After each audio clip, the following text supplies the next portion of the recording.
Hello there, people of the internet. Welcome back to another video. This is Mondo the Avaricious. Today I thought I'd have another little Sideshow review for you today. I just got this guy in the mail 2 days ago. This is the Sideshow Collectibles Friday the 13th Part 4 Jason Voorhees figure. So, Mr. Voorhees here is a figure I've wanted for quite a long time. You could say well over 10 years I've wanted this figure. And I'm happy to say I finally have my hands on him. I got this guy loose on eBay for a decent price, but it came at kind of a cost, which I'll show you in a bit. But first, let's talk about the figure himself. There's a lot of praise behind this figure and a bit of controversy. Most of the controversy comes from his shirt. I'll pan down. You can see his shirt it doesn't really look green to the naked eye. It looks more like a brownish gray, which would confuse a lot of people. But I'm, fine with it. If you were to shine, like, a flash on this, you could see that it's green. But, I can understand why people would think it was weird that Sideshow just didn't choose to use a green shirt. I'm personally fine with it. I mean, it is a 2004 figure. I wish it could be green, but I never really want. This is when figures weren't exactly like, they were accurate, but they weren't the most accurate.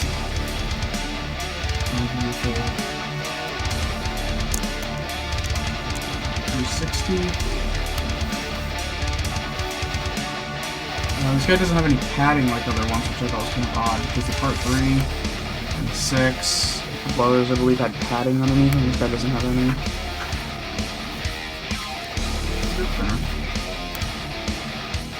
And back up to get a look at his hockey mask. So here is the mask on Mr. Voorhees, and I think it's one of the nicer ones that they've done. The way that they get that kind of shape that Ted White's head had around the mask due to it, it was from the same blank as Richard Brooker's head, so it fit Ted's head differently. And he came up with this kind of shape. I'll throw up a couple images here. Here. And here. So yeah, the mask, they really did actually try to capture that look that it had.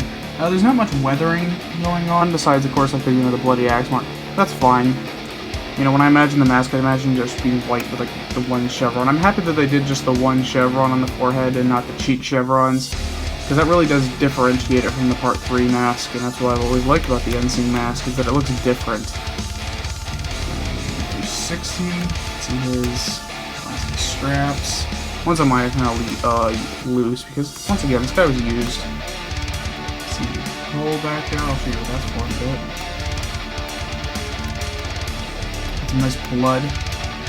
And his head. The head shape is great on this guy. How it has that kind of Part 1 Jason head shape that Tom Savini tried to capture in Part 4. And you got the silver-colored snaps at the bottom of the mask. Got the little plastic kind of bolts that they use to keep these in. Some great weathering on the axe mark up there. Looks actually kind of splattered and like frayed out and all that, and you can actually see his axe mark through it. So, let's go look at the face on Mr. Voorhees. Ah! Truly one of the grosser faces of Jason. Now, this, in my opinion, is probably the best Sideshow head sculpt that they ever did. Either this or the Part 7. It's really hard to choose. The Part 3 was pretty good. The Part 2 was good, but it was ruined by the hair that they chose to use. Now, this head sculpt looks it really does capture the film. The only thing is, I think his eyes aren't brown in the film. They're more like, I think like one's colored blue and the other's green.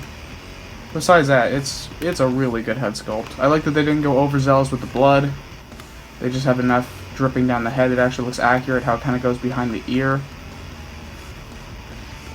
Just the head shape. He's got those teeth pointing out. He's got the one kind of lazy eye almost. His nose looks broken, which I like. He got his one weird ear. You got all the bumps in the back of the head. It really looks good.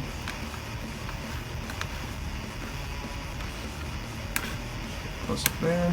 See all the kind of like lines and wrinkles in his face, which are accurate. Alright, now that we've got a look at the figure, let's move on to accessories.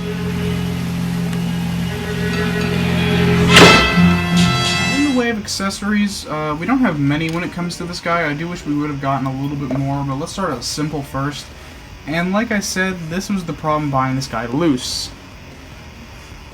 Here's the tombstone, which did come with the Sideshow, but this is not a Sideshow tombstone. This is the one that came with the NECA Ultimate Jason from Part 4.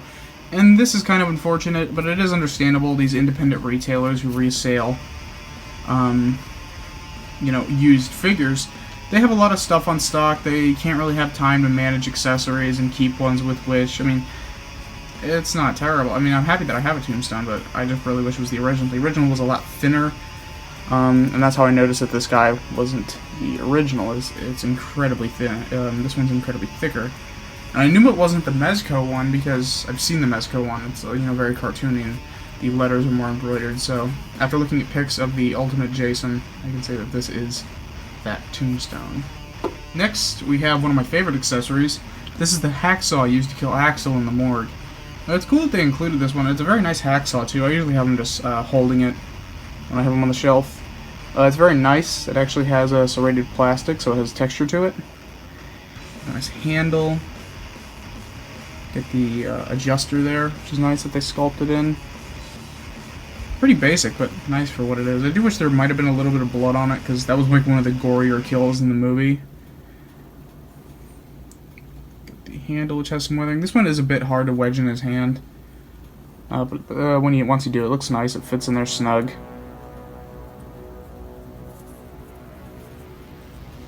Get a nice look at that.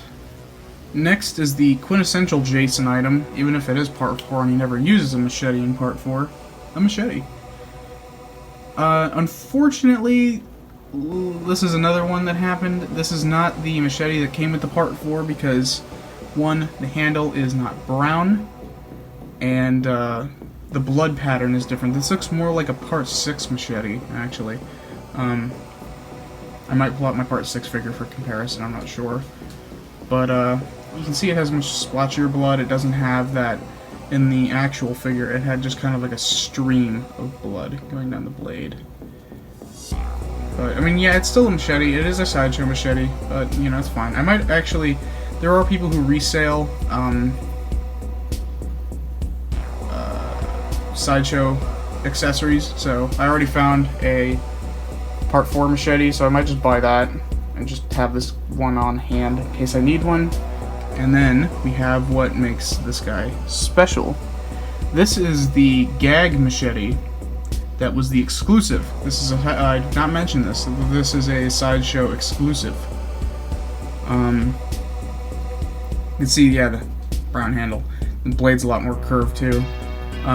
This, I'm not sure of the numbering since unfortunately I did not get the box. I would love to know the numbering on this guy, but I don't think I ever will. But only 666 of these out of, I believe, 1,500. I'm not sure how. That's why Sideshows are so rare. They were made in limited quantities. You got some nice blood on the blade, and I'll show you how that fits in it. So I'll take the figure. There's a little hole in the back of his head there. I'll take this end, kind of just plug it in there like that. It kind of wedges in his head like so. It displays, for whatever reason, mine doesn't want to stay in, but you know, it looks really cool.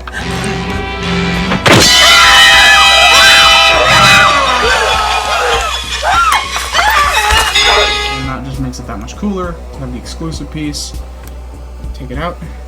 That definitely is pretty cool. I wouldn't have them displayed like that, but still, it's pretty cool. This guy actually has a lot of display options. Let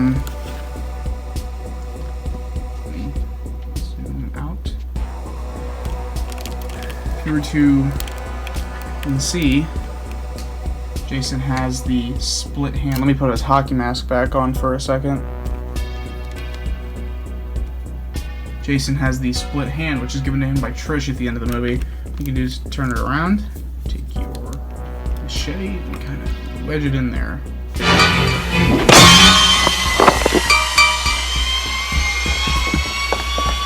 you go.